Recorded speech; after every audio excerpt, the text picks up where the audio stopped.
পঞ্চম দফায় পরমাণু ইস্যুতে আলোচনা করল ইরান যুক্তরাষ্ট্র। পরমাণু কর্মসূচি নিয়ে ইতালির রোমে পঞ্চম দফায় আলোচনায় বসেছে ইরান ও যুক্তরাষ্ট্রের উচ্চ পর্যায়ের প্রতিনিধি দল।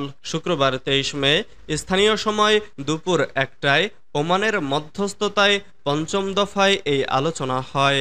তবে সংবাদ মাধ্যমটির প্রতিবেদনে বলা হয়, উল্লেখযোগ্য কোনো অগ্রগতিতে পৌঁছাতে পারেনি উভয় পক্ষ।